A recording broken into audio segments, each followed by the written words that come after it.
জিনিসটা নিয়ে আরো কথা বলার জায়গা আছে। তিনি যদি বলেন যে, "না, আমার আম্মু চাচ্ছেন না, আমি মাম্মাস বয় বা আমার বাবা চাচ্ছেন না, আমার ফ্যামিলি চাচ্ছে না।" দেন কি কারণে তখন বিয়েটা করেছিলে? প্রেম করে আপনি কনফিউজড হচ্ছেন, প্রেম করে আপনি এক্সপেরিয়েন্সড হচ্ছেন, প্রেম করে আপনি নাকি এক্সপোজার পাচ্ছেন, প্রেম করার পর আপনি কম্পেয়ার করছেন, ওই পার্টনার ভালো ছিল, এই পার্টনার খারাপ হয়েছে, ব্লা, ব্লা অনেক, অনেক বিষয়। অ্যান্ড এর ফলে আপনার রিলেশনশিপের উপর ভরসা হারিয়ে যাচ্ছে। আমরা ভুল মানুষকে ভুল সময়ে ভালোবাসছি অ্যান্ড দেন যে মানুষটা আমার বিশ্বাস ভেঙেছে আমি তাকে তারপরেও ভালোবাসি। যে মানুষটা আমাকে সবার সামনে ছোট করছে আমি তারপরেও তাকে ভালোবাসি। এই কারণগুলো খুঁজে বের করেন অ্যান্ড এনালাইসিস করেন। নিজের সাথে নিজে সেলফ টক করেন যে আমি কি কারণে তাকে ভালোবাসি। ওয়েলকাম সবাইকে আস্ক মি এ ভিডিও সিরিজে এবং আজকের এপিসোডে আমি যে প্রশ্নটি নিয়েছি সেটি Facebook ইনবক্স থেকে। অ্যান্ড Facebook ইনবক্সে একজন Facebook ইউজার আমাকে যা, যা লিখেছেন তার কথাগুলোকে সামারি করে আপনাদের সাথে শেয়ার করছি। অ্যাট দ্য সেম টাইম পাশে স্ক্রিনশটটিও শেয়ার করব এবং ডেসক্রিপশন বক্সে সম্পূর্ণ কোয়েশ্চেনটি দেওয়া থাকবে। আপনি চাইলে পড়ে দেখতে পারেন। ফার্মেসি ডিপার্টমেন্টের একজন স্টুডেন্ট লিখেছেন যে তিনি একজন ছেলের সাথে সম্পর্কে ছিলেন এবং এই স্টুডেন্ট থাকা অবস্থায় তারা নিজেরা বিয়ে করেছেন। এই বিয়েতে কোনো লিগ্যাল রেজিস্ট্রেশন করা হয়নি। ইসলামী যে নিয়মটা আছে হুজুরের থ্রুতে বিয়েটা করা হয়েছে। প্রায় ১ বছর তারা এই সম্পর্কটা লুকিয়ে রাখার চেষ্টা করেছেন বা ফ্যামিলিকে ইনভলভ করেননি। যিনি আমাকে ইনবক্সে লিখছেন, আই মিন ফিমেল পারসন, তিনি বলছেন যে তিনি তার ফ্যামিলির সবার কাছ থেকে বিষয়টা হাইড করেছেন এবং তিনি কখনোই তার হাসব্যান্ডকে আসলে প্রেশার দেননি। অ্যান্ড তাদের এই সম্পর্কটা টোটালি হাইড রেখেছেন তারা দুজনেই। বর্তমানে তার লাইফে তার বাবা এবং ভাই নেই। মিনহোয়াইল তিনি জানতে পারেন তার হাসব্যান্ডই কোনো একজন ফ্রেন্ড, বেস্ট ফ্রেন্ড এই তাদের বিয়ের বিষয় অথবা তাদের সিক্রেট বিষয় ইভেন দো তাদের রুমে ইন্টিমেসি কথাও জানতে পারেন। ফ্রেন্ডের থ্রুতে হাসব্যান্ডের ফ্যামিলি সব জানতে পারেন এবং হাসব্যান্ড ওয়াইফকে জানায় যে তাদের মধ্যে হয়তো আর কিছু হওয়া পসিবল না। বিকজ তার ফ্যামিলি জানতে পেরেছেন। যিনি ওয়াইফ তিনি আমাকে লিখছেন যে আমি তো আমার ভালোবাসাকে ট্রাস্ট করেছি, আমি আমার সম্পর্ককে ট্রাস্ট করেছি। আমি ওই পারসনটাকে ট্রাস্ট করে সবকিছু হাইড করলাম। বাট তিনি এত ডিপ বিষয়, এত ইন্টিমেট বিষয়, এত প্রাইভেট বিষয় তার ফ্রেন্ডের সাথে শেয়ার করলেন। অ্যান্ড এই ফ্রেন্ডের থ্রুতে তার ফুল ফ্যামিলি জানতে পারলো। অ্যান্ড এই সিচুয়েশনে তিনি আসলে কি করতে পারেন, তার আসলে করার কি আছে তিনি আমার কাছ থেকে জানতে চেয়েছেন। What could be the tentative solution? আপনিও যদি সেম সিচুয়েশনে থাকেন যে আপনাদের সম্পর্কটা হাইড করেছেন বাট কোনো একজন পার্টনার ডিসক্লোজ করছে তার ক্লোজ ফ্রেন্ডের সাথে অ্যান্ড তারপর একটা বড় রকমের ডিজাস্টার হয়ে গিয়েছে। আপনি কি করতে পারেন? আজকের এই ভিডিও দেখলে কিছুটা ইনসাইট খুঁজে পাবেন।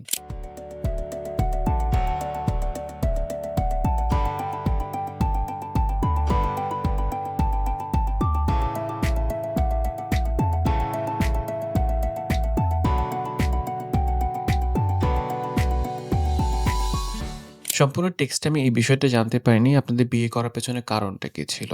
দেখেন আপনি যখন বলছেন যে লিগ্যাল রেজিস্ট্রেশন করেননি, ইসলামিক নিয়মে কোনো বিয়েটা করেছেন, আমার মাথায় ২ টো প্রশ্ন এসছে। ১ম প্রশ্ন হলো যে আপনার কি ইসলামিক নিয়ম অনুযায়ী লাইফ লিড করতে চাচ্ছেন বিধায় বিয়ে করেছেন?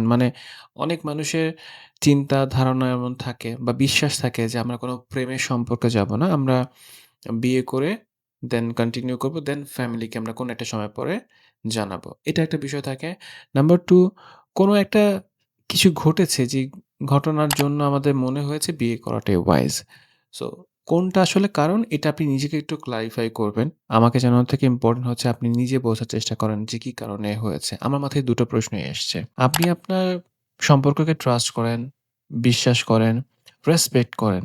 কিন্তু আপনার যিনি পার্টনার তিনি হয়তো তার ফ্রেন্ডের সাথে সবকিছুই শেয়ার করছেন। Each and everything. আপনি বলছেন যে আপনাদের ইন্টিমেসি যে সিক্রেট থাকতে পারে বা একজন হাসব্যান্ড এবং ওয়াইফের মাঝে যা সিক্রেট থাকতে পারে সেই বিষয়গুলো ডিসক্লোজ করছেন। এখন ডিসক্লোজ করার পেছনে কারণটা কি? এটা কি এমন যে তিনি আসলে কোনো সলিউশন খুঁজছেন তার ফ্রেন্ডের কাছ থেকে যে আমি এই জিনিসটা বুঝতে পারিনি, এটা কিভাবে করব? অর তিনি কি আসলে জাস্ট randomly শেয়ার করছেন? একজন মানুষকে বারবার কি কারণে শেয়ার করছেন? তিনি কি তার প্রচন্ড ক্লোজ ফ্রেন্ড যে তাকে সবকিছুই বলতে হয়? যদি বলেও থাকে, আমি বলাটাকে জাস্টিফাই করছি না। ওই ফ্রেন্ড কিভাবে আসলে এটাকে স্প্রেড করলো? আপনার হাসব্যান্ডের ফ্যামিলি কিভাবে জানতে পারলো? বিষয়গুলো আরেকটু ক্লিয়ার করে বোঝা উচিত। আপনার হাসব্যান্ডের ফ্যামিলি জানার পর আপনাদের মতো কিছু হবে না, এমনটা আপনার হাসব্যান্ড কি কারণে বলছেন? কিছু হবে না বলতে বিষয়টা কি? আপনারা তো অলরেডি বিয়ে করেছেন। কিছু না হওয়া বলতে কি বোঝানো হচ্ছে? ফ্যামিলি অ্যাকসেপ্ট করবে না বিয়ে অথবা এই বিয়েটা ডিভোর্সের দিকে যাবে বা সেপারেশন মানে কি হবে না? এই জায়গাটা আরো একটু ক্লিয়ার করা দরকার। আমি যতটুকু বুঝতে পারছি যে এই বিয়েটা বা এই সম্পর্কটা হয়তো কন্টিনিউ করা সম্ভব হবে না। এমনটাই হয়তো মিন করেছেন আপনি। আপনার আসলে যেটা করা আছে সেটা হলো যে মানুষ আপনাকে এইটুকু ভরসা দিতে পারে না, যাকে আপনি বিশ্বাস করলেও তিনি আপনার ওই বিশ্বাসের মর্যাদা রাখতে পারেন না। ওই জায়গা থেকে তাকে বিশ্বাস না করাটাই ওয়াইজ বা করলেও 50-50 বিশ্বাস করাটা ওয়াইজ। আপনারা যেহেতু বিয়ে করেছেন দেন কোনো না কোনো একটা প্ল্যানিং ছিল।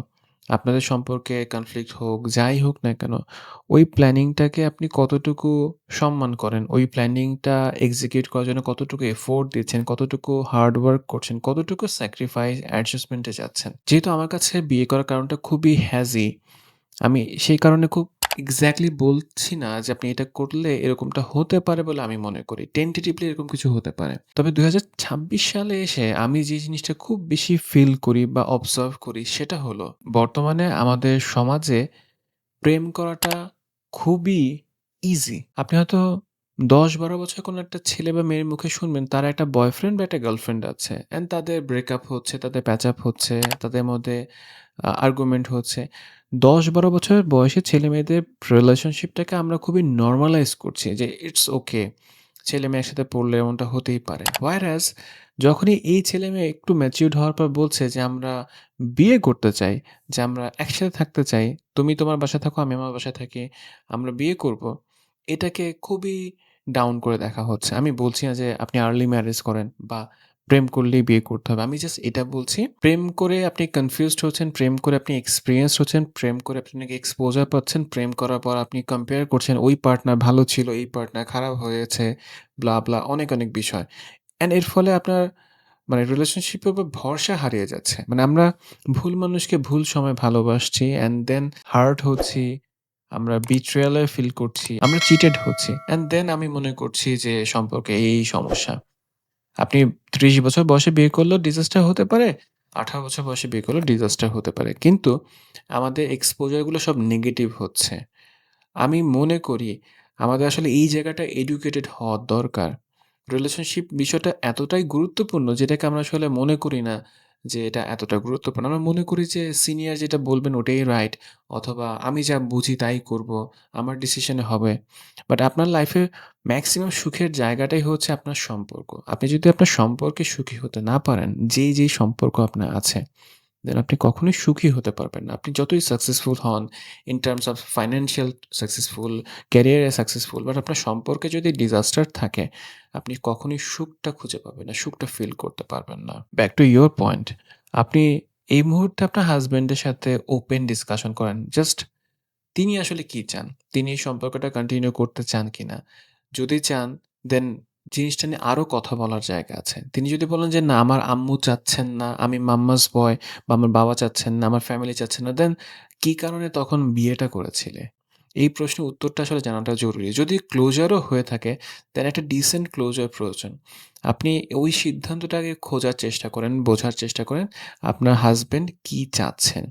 আর আপনি যদি মনে করেন তার ডিসিশনের সাথে আপনি কোনোভাবেই এগ্রি করতে পারছেন না, অ্যাকসেপ্ট করতে পারছেন না, দেন আপনি নিজেকে প্রশ্ন করেন, আপনি তাকে কি কারণে ভালোবাসেন? আপনি তাকে ভালোবাসার পেছনে কারণটা ফাইন্ড আউট করেন।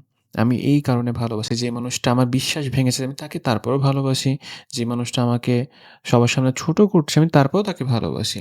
এই কারণগুলো খুঁজে বের করেন অ্যান্ড এনালাইসিস করেন। নিজের সাথে নিজে সেলফ টক করেন যে আমি কি কারণে তাকে ভালোবাসি। অ্যান্ড অ্যাট দ্য এন্ড আপনি খোঁজার চেষ্টা করেন আপনি কতটা পিস পেয়েছেন, কতটা পিস পাচ্ছেন অ্যান্ড কিভাবে আপনি আপনার পিসটা এনশিওর করতে পারেন।